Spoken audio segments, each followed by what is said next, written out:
Bien, amigos, tenemos el placer de tener con nosotros a Claudio Camaño Vélez. Él es director ejecutivo de la Comisión de Fomento a la Tecnificación del Sistema Nacional de Riego. Quería, antes de entrar en detalles, preguntarle a Claudio cómo le fue en sus 4 años de funcionario público. ¿Cómo te fue? Bueno, bien, de verdad. Bueno, no han sido completamente 4 porque esta entidad se creó ya empezada la gestión gubernamental. Recordemos que esta entidad se crea en marzo del año 2021. Tenemos como 3 años y medio. Y ha sido, bueno, en marzo, cuando me designaron en abril, era yo con las 6 páginas de papel del decreto bajo del brazo. Y bueno, hemos tenido en estos tiempos que ir construyendo una institución, desde el punto de vista institucional, orgánico, generando vínculos con las demás instituciones, y viendo que ha sido una evolución muy satisfactoria, don Julio. De verdad que hemos podido ir impactando algunas metas, y sobre todo ir preparando esta entidad para lo que es la imperiosa necesidad que tiene nuestro país de eficientizar el uso del agua en la agricultura, no solamente para fortalecer la seguridad hídrica, sino para fortalecer la seguridad alimentaria y poder hacer de la actividad agrícola una actividad más competitiva, más rentable y también reducir el pasivo ambiental propio de la actividad agrícola. Bien, Claudio, el departamento que tú trabajas tiene que ver con la mesa del agua. Es parte de las entidades que se integran en lo que es el gabinete del agua. Se ha hablado de la importancia del agua. Inclusive se ha dicho, algunos tremendistas, que la próxima guerra será por el agua. ¿Tú crees prudente que haya un ministerio de agua? Habría que ver, don Julio. Lo que sí es importante es que podamos avanzar y ojalá podamos, en esta legislatura, pueda ver la luz lo que es la Ley General de Agua y que se cree la Autoridad Nacional del Agua. Que algunos la plantean que se cree un Ministerio del Agua, otros plantean que se cree una Autoridad Nacional del Agua, no como un ministerio, sino una especie como de superintendencia, como una superintendencia del agua, que sea el órgano rector del agua. Porque la verdad, don Julio, es que actualmente el agua, la rectoría, la autoridad del agua está muy difuminada. Tenemos por un lado, porque el agua, está el agua potable, ¿no?, que cae dentro del ámbito de salud pública, pero está el agua como recurso natural que cae dentro de medio ambiente, pero está el agua como recurso de la producción agrícola, que ahí está el INDRI, ahí está el Ministerio de Agricultura. Por ejemplo, don Julio, si usted va a tomar agua de un río, el permiso se lo da el INDRI, pero si es al lado del río, pero de un pozo, tiene que ir a medio ambiente. Y si quiere hacer un pozo. A medio ambiente. También. Sí, si es del río, es el INDRI. Si es de un pozo, si es subterránea, es medio ambiente. Entonces, es un tema. ¿Tiene el mar para desalinizarla? Todavía no se ahí habría que ver. ¿A quién se lo asignan? Ahí habría que ver cuál es porque la verdad es que... Yo creo que Claudio, entre las grandes reformas que aquí debemos tener, podría ser el sector agua. Si se puede no solo lograr unificar a nivel de presupuesto, porque siempre vemos la reforma y lo que es el manejo de los recursos públicos como un tema de gastar menos ministros, menos ministerio y todo, pero también eso que usted menciona de que las políticas públicas estén unificadas. Mira, se creó una mesa del agua. Yo no te hablo de una mesa del agua, te hablo de convertir la mesa del agua en que todo lo que tenga que ver con agua se maneje desde un solo sitio.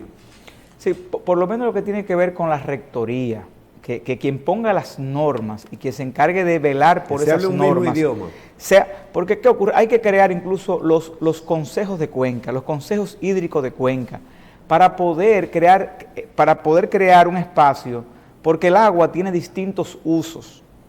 Entonces, y esos usos compiten entre sí y hay que armonizarlos. Además, el agua tiene que verse en un sentido estratégico de Estado. Yo le voy a poner un ejemplo. A veces, cuando vemos el agua, por ejemplo, el riego, uno piensa en riego y piensa solamente en agricultura. Pero yo le voy a poner un ejemplo. Precisamente en el Gabinete del Agua hicimos unas proyecciones sobre el canal Marcos Sacabral, que se nutre de la presa de Valdesia, sobre el río Nizao, que abastece de agua agrícola parte de la provincia de San Cristóbal. Pero no digo el canal abastece parte de la provincia de San Cristóbal en términos de agua agrícola y la totalidad de la provincia de Peravia. Pero ¿qué ocurre? Que de esa presa de Valdesia, como dice Michelle, se abastece, sale más del 50% del agua del Gran Santo Domingo. Nosotros hicimos un cálculo donde eficientizando los sistemas de riego del área de influencia, de los terrenos que están bajo la influencia del canal Marcos Sacabral, se pudiesen ahorrar 4 metros cúbicos por segundo de agua que pueden ser inyectados al acueducto del Gran Santo Domingo, y solamente con eso se reduciría en un 60% el déficit de agua de la capital. O sea, y eso tendría una consecuencia positiva en la agricultura, porque se establecerían modelos agrícolas más competitivos, más rentables, con riego tecnificado, pero resolvería un problema de agua potable en la ciudad también. Y eso ocurre en muchas otras zonas del país, donde el agua agrícola y el agua potable tienen una competencia directa. Entonces, por eso es importante ver el agua. El agua tiene que verse en un sentido integral, porque el agua que turbina Ejejit para generar electricidad, el agua que usted tiene utilizó esta mañana para bañarse, y el agua que utilizan los productores en Matanza para irrigar los mangos, es la misma agua. Entonces tiene que ver, por eso es importante que esa es una de las reformas que están pendientes, la reforma del sector agua, la reforma del sector agrícola también es una reforma que está pendiente. ¿Tú eres partidario de que los que reciben agua de canales que el Estado construye deben de pagar una cuota? Mire, ellos pagan una cuota, pero es una cuota, pagan una cuota, en teoría, don Julio, en teoría, porque hay algunos que no la pagan, pero en teoría tienen que pagar una cuota a las juntas de regante. Pero es una cuota muy pequeña. ¿Cómo era antes, Ramón? Hace tiempo, ha sido sí, así. Pero lo que pasa es, don Julio, que pagan no por volumen, sino no es medida. Pagan por tarea, pagan 100 o 150 pesos por tarea por año, pero no hay una diferenciación en si la utilizan eficientemente o si no. Tiene que haber algún tipo de medida. Mire, no es que el productor pague lo que verdaderamente cueste el agua, porque si pagara lo que verdaderamente cueste el agua, posiblemente sería muy difícil producir. Pero que por lo menos haya un pago que permita darle un mantenimiento a esas infraestructuras hídricas, porque el agua más cara es el agua que no le llega, porque cuando un productor, por el mal estado de las infraestructuras hídricas, ya él teniendo su plantación sembrada, se queda sin agua, esa es el agua más cara, porque esa agua que no le llega le hace perder su producción. Si no, dígamelo a mí, que la única vez en mi vida que yo he estado en el buró de crédito fue una vez que me quedé sin agua en una plantación de pepino, un préstamo al Banco Agrícola, y me quedé sin y perdí mi producción. Entonces, esa es el agua más cara. Entonces los productores... ¿Cambia la conducta de pago con las zonas? Sí, claro. Cambia la conducta, incluso hasta los montos de pago cambia. Realmente hay zonas, por ejemplo, hay zonas donde hay juntas regantes que están muy bien establecidas, que han desarrollado un alto nivel de gerencia. Entonces, muchas veces los productores dicen, bueno, yo no pago el agua porque no me llega con la frecuencia y en los términos adecuados, o sea, no tengo un buen servicio, pero la Junta de Regantes entonces dice, bueno, no puedo darte un buen servicio porque no pagas. Entonces, claro, y ahí la verdad es que hay que desarrollar, y ojalá lo podamos desarrollar durante estos 4 años, un masivo plan de mejora de las infraestructuras hídricas. Eso de hecho está enmarcado en el Pacto del Agua. Es una responsabilidad del INDRI. Una ley hace unos instantes. La Ley General de Agua. ¿Ustedes la han hecho, la hicieron, esa la ley están haciendo? Esa Ley General de Agua tiene más de 20 años en discusión. En discusión, no está en el Congreso. No está todavía en el Congreso. Es que es complejo. Se han estado socializando en conjunto con las distintas entidades que de alguna manera u otra se involucran con este tema. Nosotros hemos estado en esos procesos también de discusión. Hay aspectos que siempre son mejorables, pero la peor situación es lo que tenemos actualmente, donde no hay realmente un marco legislativo, regulatorio, que vea el agua en su sentido integral. El agua es un recurso. ¿Usted refiere a la generalidad del agua o es que hay zonas y regiones donde se usa el agua sin un marco? No, es que actualmente no existe. Actualmente no hay un marco regulatorio general del agua. Para todo. El agua la regula según las distintas, los distintos usos. El agua doméstica, los acueductos, está INAPA, están las CORA, está la CAS, que caen en salud pública. A veces uno sabe. Y hay instituciones que son locales y privadas.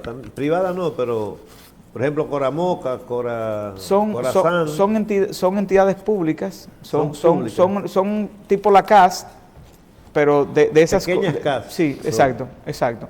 Que están vinculadas, tienen un vínculo con INAPA. ¿Qué han investigado ustedes con respecto, qué han decidido o qué plantean con respecto a algunas zonas donde hay salinidad y todavía se siembran frutos como el arroz, etcétera, guineos para exportación? Mire, la mayor parte, En Asua, la salinización de suelos es una de las principales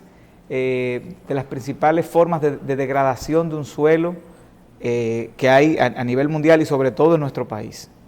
La mayor parte de los suelos que se degradan, o sea, que llegan a un punto donde ya no se puede producir, es por un tema de la salinización.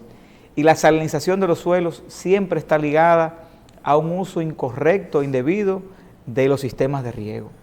Entonces, generalmente esto se debe, por ejemplo, y con esto quiero decir que incluso terrenos salinizados, si hacemos un uso correcto de los riegos, podemos no solamente mejorarlo, detener la salinización, sino mejorarlo, revertir la salinización. Claudio, ¿cómo se mira, hace eso? Sí, con eso lo que pasa es que, ¿por qué los suelos se salinizan? Porque cuando el agua se evapora el agua, pero las sales que venían disueltas en el agua se quedan ahí. Entonces, con eso lo que hay que generar es que el flujo del agua de riego, que siempre sea hacia abajo. Porque cuando damos mucha agua y luego entonces cortamos el agua y esa agua que queda ahí se evapora, ese exceso de agua se evapora, entonces se evapora el agua pero van quedando las sales. Y eso es un proceso que se va dando con los meses, con los años, hasta que llegue el punto de que hay no es la totalidad que es así. Hay una intoxicación del suelo, no. Hay zonas donde... Hay por la proximidad del nivel del mar, sobre el nivel del mar y en las cercanías del mar. Eso se dé, pero por ejemplo hay zonas, le voy a poner un ejemplo, en Oviedo, que el tema no es el agua salada de mar que sube por capilaridad, sino que ellos toman el agua de unos pozos que sí están salinizados, entonces están intoxicando los suelos. Ahí se hizo un levantamiento para... O sea, funciona inmediato para un cultivo, pero después a largo plazo lo daña. Sí, eso, de hecho ya hay terrenos que se pueden ver en fotos aéreas que están ya degradados completamente. Claudio, Entonces, sí. 3 cosas. Cuando el presidente de la República anunció que su prioridad es la reforma constitucional, nosotros elaboramos una serie de puntos que no necesariamente tienen que ir a la reforma y que deben de ir, el país lo necesita que estos elementos se lleven a cabo. Uno de esos temas era un inventario de algunas áreas, que ahorita Michelle decía, que aquí se dice que hay 34,000 aulas, qué sé yo cuántas mil escuelas, pero nadie ha ido y ha contado esas aulas. Nadie dice, aquí hay 60,000 maestros, pero cuando tú hablas con un maestro le dices, óyeme una cosa, ¿dónde tú das clase? ¿Cuántas horas tú das clase? ¿Cuánto tú recibes? Te vas a encontrar datos que te van a sorprender. Eso hace que nosotros entendamos que este sería un buen tiempo, estos 4 años, para hacer algún tipo de inventario. Dentro de ellos, repetir algo que hizo el director de minería de Bosch, cuando Bosch le anunció que lo iba a nombrar, le dijo, yo lo acepto, pero pido que se me dé 6 meses para yo hacer un inventario de recursos mineros. porque sin eso no se podía planificar. ¿Qué significa eso? Significa que yo te pregunto, en estos 4 años, si no lo hiciste, sería bueno hacer un inventario de recursos del agua. Es decir, porque tú tienes que en la cordillera central nacen 4 grandes ríos. Son 2, pero se derivan en dos vertientes diferentes. El Yaque del Sur y el Yaque del Norte, y el Yuna y el Nizao. Nacen más o menos cerca, pero se derivan. Pregunta, ¿tú tienes ya ese inventario de recursos? ¿Dónde se necesitan canales? ¿Dónde existen canales? Todo eso. ¿Cuánto cuesta esa construcción? Porque eso hay que hacerlo. Y finalmente, algo que has tenido que hacer, y es ver quiénes son los que usan el agua. Y te pregunto, esa salida de tanta gente del campo, de dominicanos que se fueron para las ciudades o se fueron del país o dejaron el cultivo, si tú tienes en la cabeza la idea de cómo se hace para que vuelvan al campo, esos 2 temas. Mire, don Julio, lo que usted ha hablado sobre el tema de los inventarios, me acuerdo un chiste que dice que ¿qué es lo primero que uno le echa al caldero cuando uno va a cocinar? Lo primero que uno le echa es la vista, porque hay que verlo. Y precisamente... No es la sal. No, es la vista, usted tiene que mirarlo. Antes de lo primero que usted le echa al caldero para cocinar es la vista. No, lo primero que usted hace sabe para cuánto va a cocinar. No, a ver cuál caldero coger. Tiene que echarle la vista para elegirlo. Pero lo que digo es que lo que usted acaba de decir, don Julio, es clave. Cualquier estrategia de desarrollo tiene que partir de un conocimiento íntimo de la realidad sobre la cual se piensa actuar. Nosotros hemos estado haciendo muchos levantamientos, tratando de conocer la realidad que vive nuestro país, pero la verdad es que hay que hacer un levantamiento en detalle.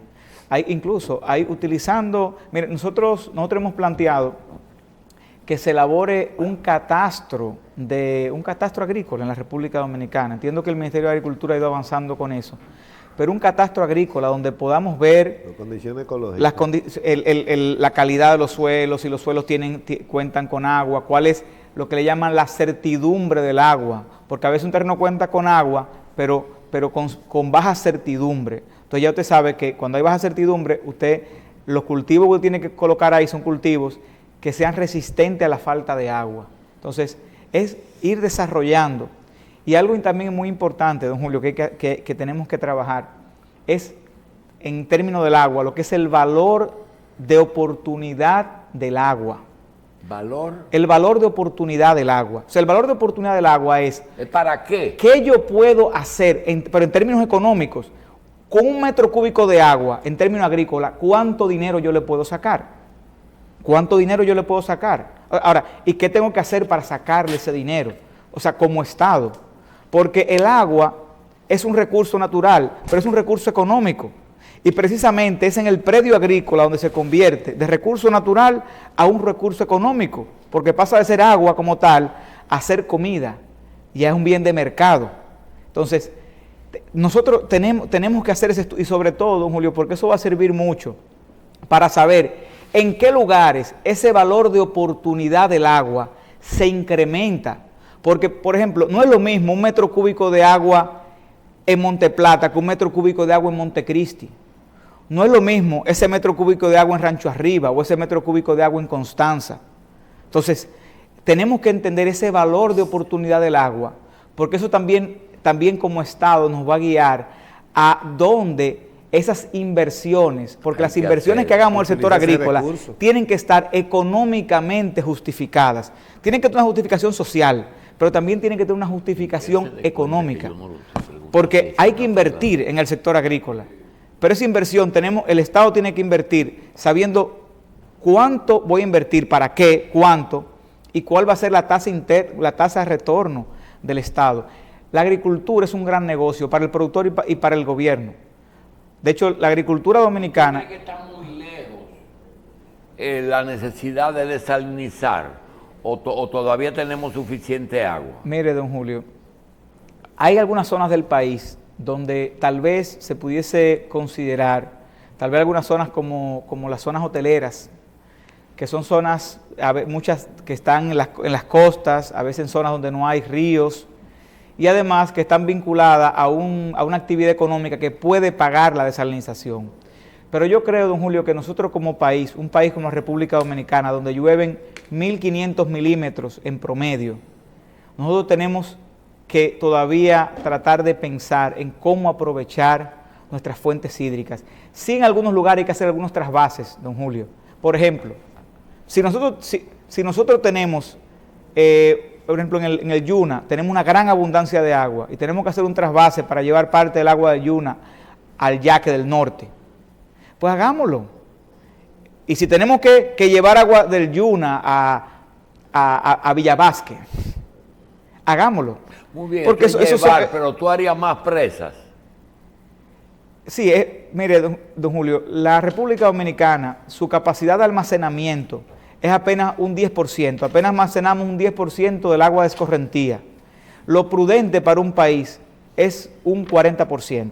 Y hay países, por ejemplo, como Cuba, que almacenan hasta un 60%. Entonces nosotros sin duda tenemos que incrementar la capacidad de almacenamiento, tanto con infraestructuras hidráulicas grandes, como también con lo que son las micropresas y minipresas, que son pequeñas presas, muchas hechas incluso de tierra, pero lógicamente tiene mucho que ver con la configuración del terreno de cada país. Sí, pero podemos trabajar también lo que son esas pequeñas infraestructuras de almacenamiento. Si por una chepa, porque no va a ocurrir, el presidente de la República te llama y te dice: Claudio, después de tú estar ese tiempo en agua, ¿qué ministerios, qué departamentos, qué direcciones tú fusionarías?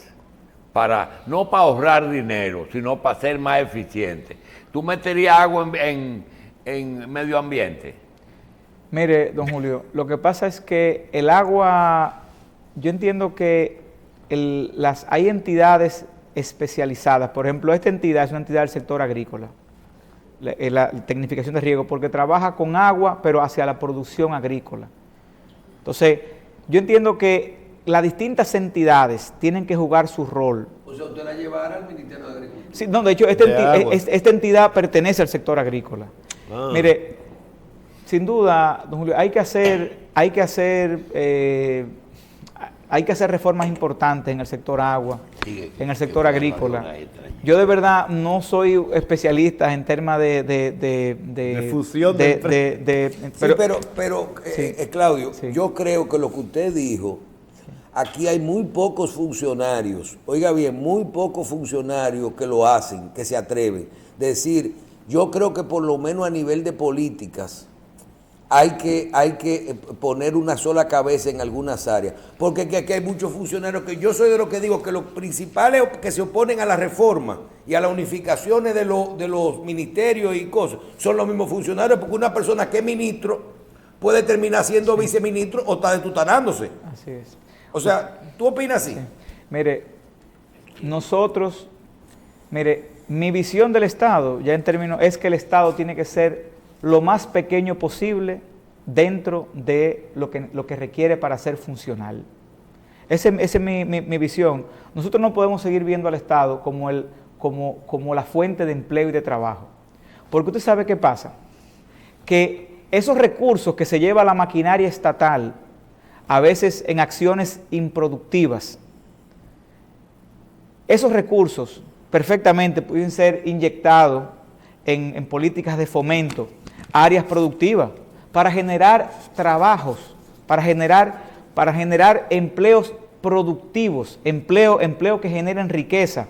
Porque usted sabe qué pasa, que la mayoría de los empleos públicos son empleos que no generan riquezas, no generan una multiplicación de las riquezas. Entonces es un servicio, ¿no?, para que funcione la maquinaria estatal, pero no genera riqueza. Porque cuando usted tiene, por ejemplo, una persona que maneja un tractor, esa persona genera riqueza. O una persona que opera una un sistema de fertirrigación, eso genera riqueza. Pero aquí hay mucha gente que no pero la burocracia estatal están trabajando en contra de generalmente cuesta mucho y genera poca riqueza. Entonces, hay una teoría sí. también. ¿Tú te imaginas, por ejemplo, hay una teoría, tú te imaginas para hablar de agropecuaria, Sí. que aquí digan mañana, ministro de Agricultura, y cógeme y dame 2 direcciones generales, una que tenga que ver con todos los animales y otra con todo lo agrícola, y se vaya en una sola, el café, el cacao, el qué sé yo qué, todas esas comisiones juntas en una sola. En otra, los puercos, los pollos, los pecados, todo el mundo. Y estoy hablando llano para que la gente entienda lo que significa. ¿Cuántas direcciones hay que cerrar? Y aquí todas se van a dar los permisos en un solo sitio, la política en un solo sitio, la investigación en un solo sitio. Esto es duro. Entonces, ¿quiénes compiten contra eso? el ahorro económico. Vamos a no quitar personal. esto que nos Mire, cierran el programa. el Mira, Estado... Claudio, Sí. yo no quiero irnos por donde no es, porque Sí. uno a veces los temas lo impactan. Sí. El Banco Mundial, la Universidad Autónoma de Santo Domingo, la Junta Agroempresarial y una serie de entidades de las que usted dirige también es parte, realizaron un panel de la identidad y de muchos temas, pero que abordó el impacto de la tecnificación nacional del riego en el desarrollo económico de la República Dominicana. Dentro de este tema, si hoy usted tuviera que concluir su participación diciéndonos algunos de los resultados, porque no es porque se realizó un panel y porque si no, ¿qué bueno podemos sacar y qué informaciones podemos sacar del resultado de este trabajo? Mire, ese panel de expertos que se desarrolló en la Universidad Autónoma de Santo Domingo y que el año pasado hicimos un panel sobre el impacto de la agricultura en la seguridad hídrica y alimentaria en el marco del cambio climático. Este año desarrollamos este panel sobre el impacto de la agricultura en el desarrollo, de la tecnificación de riego, en el desarrollo económico del país. Bueno, hay varias conclusiones. Primero, bueno, el ministro Paveliza fue muy enfático en la importancia de crear una agricultura más competitiva, más rentable, apoyado en la tecnificación de riego, como elemento fundamental dentro de las estrategias de desarrollo de nuestro país. Porque el desarrollo agrícola, mire, es como yo le digo a algunas personas que a veces se ríen, digo, si tecnificamos el campo, se acaban hasta los tapones en la ciudad. Y las personas a veces no lo entienden. Le digo, bueno, porque generamos oportunidades para que la gente no tenga que seguir migrando del campo a la ciudad. Porque a través del riego tecnificado se impacta el desarrollo del productor, se impacta en el desarrollo de las comunidades y podemos impactar también el desarrollo, el fortalecimiento de la economía, fortaleciendo lo que es la balanza comercial. Podemos incrementar las exportaciones y también podemos reducir las importaciones. Bien, yo quiero ya para concluir con esta parte, decirte que lo que acabamos de hablar con el tema de los cambios, hay gente que siempre se opone, pero también hay una teoría muy válida, que cuando las cosas van bien, hay que dejarlas tranquilas. Hay gente que tiene esa mentalidad. Me refiero porque dentro de todas las instituciones que componen cualquier sector de aquí, hay unas cuantas que hacen su papel. Entonces eso también dificulta los cambios globales. Mire, sin dudas, el presidente fue muy enfático en que ahora ese crecimiento económico que ha tenido el país, ahora tiene que pasar también una fase de crecer y distribuirse. El presidente fue muy enfático. También fue muy enfático cuando habló de la reforma fiscal en lo que tiene que ver con la eficiencia del gasto público. Es un gran reto que tenemos y yo creo que lo primero que tenemos que hacer como país, antes de pedirle al ciudadano, decirle, tienes que contribuir más, hay que decirle a ese ciudadano que esa contribución que le estamos pidiendo va a ser utilizada de manera más eficiente. El Estado tiene que comenzar testimoniando. Quiero que tú te sacrifiques, pueblo, pero yo como gobierno voy a empezar tomando las medidas del lugar para eficientizar el gasto. Esperemos que eso así sea. El presidente Abinader es una persona con una gran visión de gestión y de gerencia y que en estos 4 años, yo digo que estos 4 años van a ser donde él va a poder realmente desarrollar su gestión de gobierno y poder dejarnos un verdadero legado. De verdad que tengo esa no esa fe, sino esa objetiva convicción.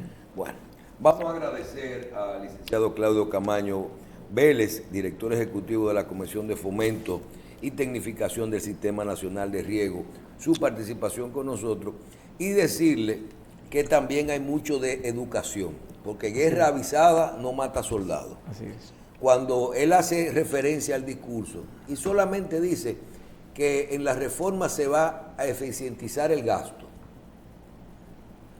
no han dicho disminución del gasto.